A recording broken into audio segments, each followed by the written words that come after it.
कैलाश पर्वत की उन धवल ऊर्जावान चोटियों से, जहां ब्रह्मांड की चेतना स्वयं देवादिदेव महादेव और जगत जननी मां आदिशक्ति पार्वती के रूप में विराजमान है, ठीक वहीं से आज ये अमृत ज्ञान सीधे आपके हृदय तक पहुंच रहा है। हाँ, ये ज्ञान उन सभी दिव्य मातृ शक्तियों के लिए है जिनके भीतर एक नवीन सृष्टि, एक नया जीवन आकार ले रहा है। आप एक असाधारण यात्रा पर हैं। और सुनिए, ये कोई साधारण संवाद नहीं, ये है शिव शक्ति गर्भ संहिता, वो गुप्त और शक्तिशाली ज्ञान जो आपकी गर्भ में पल रही आत्मा को तेजस्वी, ओजस्वी और यशस्वी बनाने का मार्ग खोलेगा। आज हम गर्भावस्था के पहले और सबसे महत्वपूर्ण 3 महीनों के उन रहस्यों को जानेंगे जो आपके हर भय को समाप्त कर आपकी गोद को एक दिव्य संतान के अलौकिक प्रकाश से भर देंगे। इस दिव्य ज्ञान को पाने के लिए अंत तक बने रहिए। जय श्री राम, राधे राधे। हे सृजन की देवी, हे मातृशक्ति, आपको मेरा प्रणाम। आप एक असाधारण यज्ञ कर रही हैं, एक नए जीवन के सृजन का यज्ञ। और मैं जानता हूँ आपके मन में आनंद की लहरों के साथ साथ ये चिंता भी होगी कि सब कुछ कुशल मंगल तो होगा, मेरा शिशु स्वस्थ तो होगा। देखिए, ये बहुत स्वाभाविक है, पर आज अभी इसी क्षण चिंता के इन बादलों को हटा दीजिए, क्योंकि आज साक्षात देवाधिदेव महादेव की वाणी आपके हर प्रश्न का उत्तर देगी, आपकी हर शंका का समाधान करेगी और आपके गर्भ को एक ऐसा अभेद्य सुरक्षा कवच प्रदान करेगी जिसे कोई भी नकारात्मक शक्ति भेद नहीं पाएगी। अब उस मूल सिद्धांत को समझिए जो इस पूरे ज्ञान का आधार है। भगवान शिव कहते हैं, गर्भ एक यज्ञशाला है और गर्भवती स्त्री उस यज्ञ की ऋषि है। जरा इस वाक्य की गहराई को अनुभव कीजिए। आपका गर्भ कोई साधारण अंग नहीं है, वो एक पवित्र यज्ञशाला है, एक मंदिर है जहाँ एक महान आत्मा का आवाहन हो रहा है। और आप कोई साधारण स्त्री नहीं है, आप उस यज्ञ की मुख्य ऋषि हैं जो 9 महीने तक अपनी तपस्या से, अपने आहार से, अपने आचरण से और अपने विचारों की आहुति देकर एक पवित्र यज्ञ का अनुष्ठान कर रही हैं। इस यज्ञ की पूर्णाहुति एक दिव्य आत्मा का अवतरण होगी। यदि आप इस दिव्य यज्ञ को सफलतापूर्वक संपन्न करने का संकल्प लेती हैं और इस पवित्र ज्ञान को अपनी जीवन में उतारना चाहती हैं, तो अपनी श्रद्धा प्रकट करते हुए इस प्रयास को अपना समर्थन दें और इस आध्यात्मिक यात्रा का अभिन्न अंग बने। तो चलिए उस दिव्य क्षण में प्रवेश करते हैं।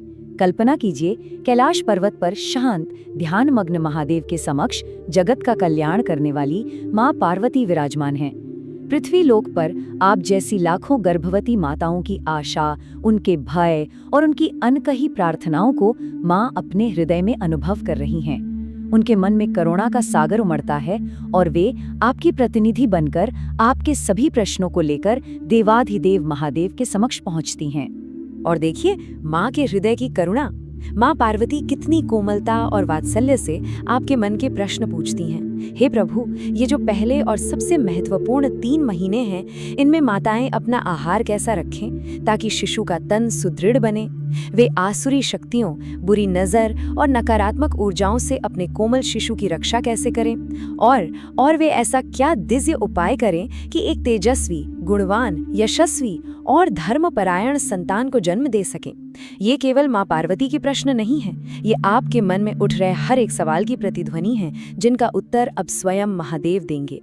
भगवान शिव अपनी आंखें खोलते हैं, मंद मंद मुस्कुराते हैं और उस सृष्टि के रहस्य को खोलना आरंभ करते हैं जिसे आज का विज्ञान केवल सतह से ही समझ पाया है। वे कहते हैं, हे उमा, सुनो, पहले 3 महीने शिशु के जीवन की नींव रखते हैं। पहले महीने में जीव केवल एक कलल यानी एक जली जैसे तरल रूप में होता है। वो बहुत ही कोमल है, उसे स्थिरता और पोषण चाहिए। दूसरे महीने में वो एक पिंड यानी मांस के एक छोटे गोले का आकार लेता है और तभी पंच महाभूत पृथ्वी, जल, अग्नि, वायु, आकाश उस पिंड में अपना काम शुरू करते हैं। और तीसरे महीने में चमत्कार होता है, अंकुरण होता है, सूक्ष्म हाथ पैर और अंग बनने लगते हैं और सबसे अद्भुत बात, उस पिंड में चेतना जागृत होने लगती है, शिशु सुनने और महसूस करने लगता है। और इसी तीसरे महीने में हमारे शास्त्र गर्भवती स्त्री को एक बहुत ही सुंदर और गहरा नाम देते हैं, दोहरदिनी। इसका अर्थ है 2 हृदयों वाली, एक आपका हृदय और दूसरा आपके भीतर धड़कता आपके शिशु का नन्हा सा हृदय। इसका मतलब ये है कि अब आप अकेली नहीं हैं। आपका हर भाव, हर विचार, हर स्पंदन सीधा आपके शिशु तक पहुंच रहा है। अगर आप प्रसन्न होंगी तो शिशु का हृदय भी आनंद से नाचेगा। अगर आप भयभीत होंगी तो शिशु का अस्तित्व भी कांप उठेगा। आपका क्रोध उसके कोमल मन में आग भर देगा और आपका प्रेम उसे अमृत से सींचेगा। यही वो समय है जब आप अपने शिशु के स्वभाव की नींव रख रही हैं। तो अब हम भगवान शिव के मार्गदर्शन के पहले और सबसे महत्वपूर्ण सूत्र पर आते हैं, आहार। क्योंकि जैसा खाएं अन्न वैसा बने तन और वैसा ही बने मन। महादेव बताते हैं कि इन 3 महीनों में आहार केवल पेट भरने का साधन नहीं है, वो शिशु के शरीर, मन और आत्मा के निर्माण की पहली सामग्री है। इसलिए आहार अमृत समान यानी सात्विक होना ही चाहिए। यहाँ महादेव आहार के कुछ कड़े नियम बताते हैं जिनका पालन करना अनिवार्य है। पहला नियम, भोजन ताज़ा बना हुआ होना चाहिए। बनने के 3 घंटे के अंदर उसे ग्रहण कर लें। बासी, फ्रिज में रखा हुआ या पैकेट बंद भोजन तामसिक होता है, मतलब उसमें प्राण शक्ति यानी जीवन ऊर्जा खत्म हो चुकी होती है। आप अपने शिशु को निर्जीव नहीं बल्कि प्राणवान भोजन का पोषण दें। दूसरा नियम, रसयुक्त स्निग्ध भोजन करें। दूध, घी, मक्खन अमृत के समान है। महादेव विशेष रूप से कहते हैं कि देशी गाय का दूध और घी शिशु की बुद्धि को प्रखर, त्वचा को कांतिमय और ओज को बढ़ाते हैं। और तीसरा नियम, भोजन मधुर और शीतल तासीर का हो। बहुत ज्यादा तीखा, मिर्च मसालेदार, खट्टा या गर्म तासीर वाला भोजन जैसे पपीता, अनानास या बहुत अधिक गुड़ का सेवन बिल्कुल ना करें। ये गर्भ में अग्नि तत्व को अनियंत्रित रूप से बढ़ाते हैं, जो कोमल भ्रूण के लिए हानिकारक हो सकता है। ये समझना बहुत ही अद्भुत है कि कैसे सात्विक आहार शिशु के शरीर में पंच तत्वों को संतुलित करता है। पृथ्वी तत्व की मजबूती के लिए जो शिशु की हड्डियों और मांसपेशियों की नींव रखेगा, भीगे हुए बादाम, अखरोट और अंकुरित मूंग की दाल का सेवन करें। जल तत्व के संतुलन के लिए जो शिशु के शरीर में जीवन रस का संचार करेगा, नारियल पानी, ताजे फलों का रस और मिश्री वाला दूध पिएं। ये गर्भ के अंदर के अमृत जल को शुद्ध रखता है। और अग्नि तत्व यानी आपकी पाचन शक्ति को सही रखने के लिए खिचड़ी, दलिया और लौकी जैसी सब्जियों का सेवन करें। ये भोजन हल्का और सुपाच्य होता है क्योंकि इस समय आपकी पाचन अग्नि शिशु के निर्माण में लगी होती है और थोड़ी मंद होती है। महादेव कहते हैं, हे पार्वती, केवल क्या खाया जा रहा है ये महत्वपूर्ण नहीं, बल्कि किस भाव से खाया जा रहा है ये उससे कहीं ज्यादा महत्वपूर्ण है।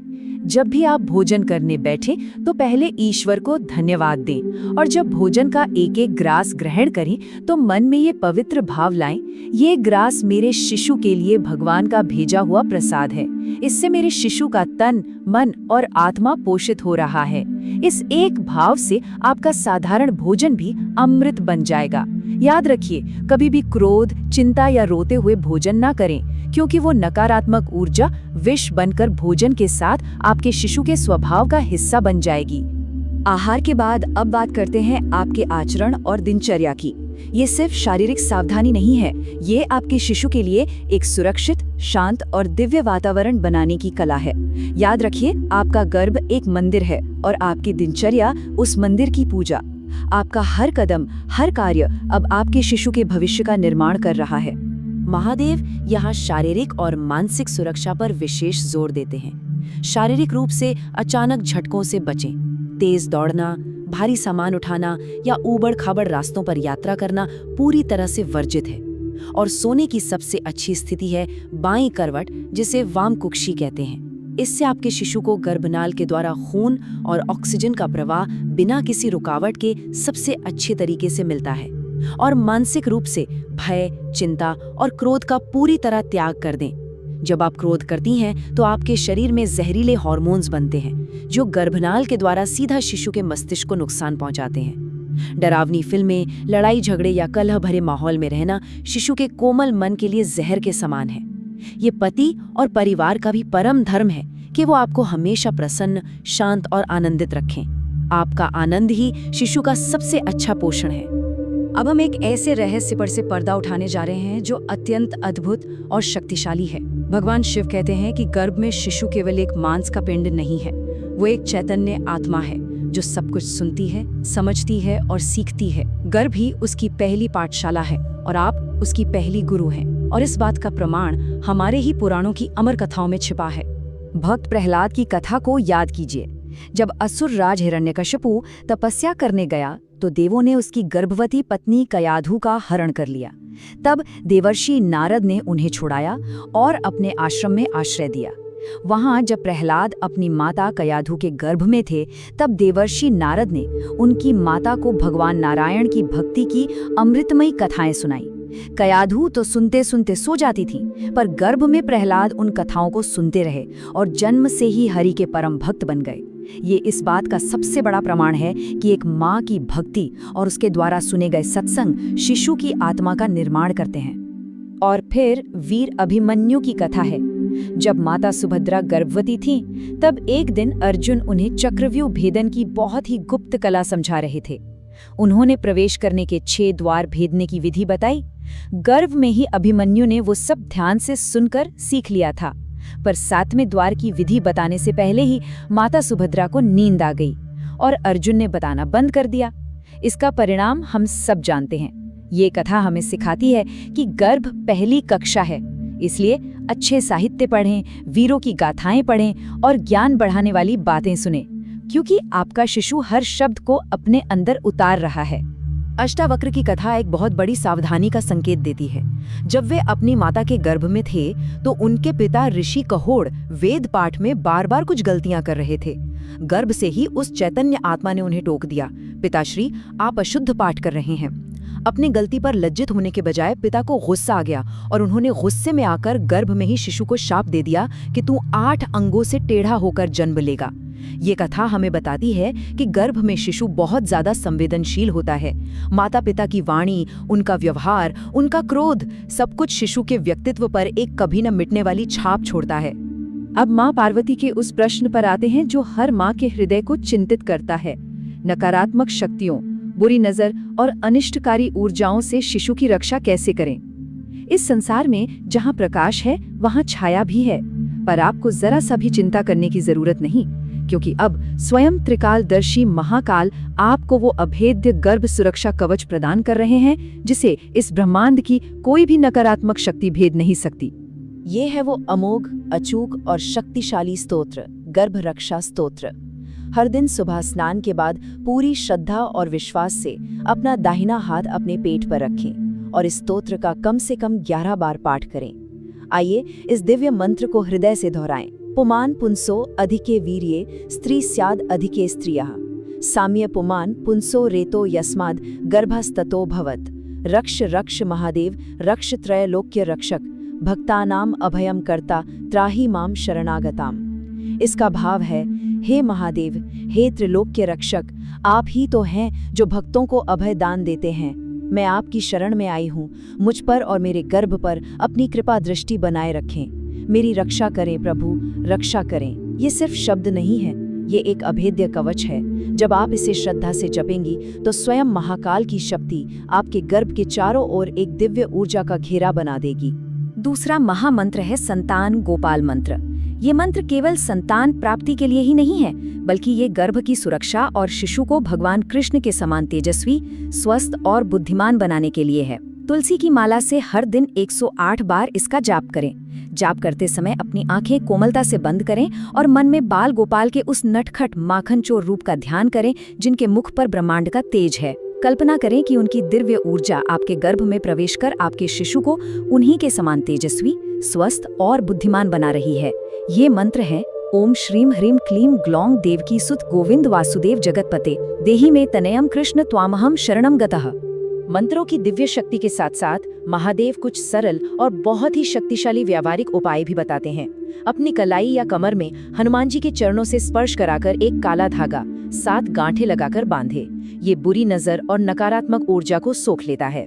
हर दिन शाम को घर में कपूर और 2 लौंग जलाकर उसका धुआं करें। ये घर की ऊर्जा को शुद्ध और सकारात्मक करता है। गर्भ में शिशु को वीर और निर्भय बनाने के लिए राम रक्षा स्तोत्र का पाठ सबसे अच्छा है, क्योंकि जहाँ राम का नाम है वहाँ भय का कोई स्थान नहीं। और हफ्ते में 1 बार घर में सेंधा नमक मिले पानी से पोछा जरूर लगाएं।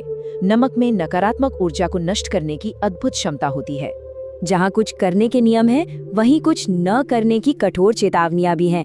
महादेव साफ साफ कहते हैं कि इन 3 महीनों में शमशान घाट, किसी की शव यात्रा या बहुत ज्यादा नकारात्मक और भीड़ वाली जगहों पर जाने से बचें। इस समय आपकी आभा, आपका ऊर्जा क्षेत्र बहुत कोमल और ग्रहणशील होता है और वो नकारात्मकता को जल्दी पकड़ सकता है। सूर्य या चंद्र ग्रहण के समय घर से बाहर बिल्कुल न निकलें और कुछ भी खाएं पिए नहीं। ये ब्रह्मांडीय विकिरणों से शिशु को बचाने की एक प्राचीन ऋषि परंपरा है। और देर रात को अकेले सुनसान जगहों पर न घूमें, क्योंकि उस समय नकारात्मक शक्तियां ज्यादा प्रबल होती हैं। अब हम इस दिव्य संवाद के समापन और सबसे महत्वपूर्ण भाग की ओर हैं। माँ पार्वती के प्रश्नों से जो ज्ञान गंगा बही है, अब वो महादेव और आदि शक्ति के संयुक्त महाआशीर्वाद के रूप में आप पर बरसने वाली है। यही इस पूरी गर्भ संहिता का सार है, शिव शक्ति का वरदान। भगवान शिव आशीर्वाद की मुद्रा में माँ पार्वती से कहते हैं, हे देवी, जो गर्भवती स्त्री इन नियमों का श्रद्धा और पूरे विश्वास के साथ पालन करेगी, उसका गर्भ वज्र के समान सुरक्षित रहेगा। उसकी संतान दीर्घायु, तेजस्वी, परम बुद्धिमान, रूपवान और धर्म का पालन करने वाली होगी। कोई बुरी नजर, कोई ग्रह दोष या अकाल प्रसव का भय उसका बाल भी बांका नहीं कर पाएगा। मेरा और तुम्हारा यानी शिव और शक्ति का सम्मिलित आशीर्वाद और सुरक्षा सदैव उस माँ और शिशु के साथ रहेगी। ये साक्षात महादेव का वचन है, उनका वरदान है। इसे अपने हृदय में धारण कीजिए। हे मातृशक्ति, आप सृजनकर्ता हैं, आप साक्षात देवी का स्वरूप है। अपनी इस दिव्यता को पहचानें, हर भय को त्याग कर अटूट विश्वास को धारण करें। महादेव और माँ पार्वती का वरद हस्त सदैव आपके और आपके शिशु के ऊपर है।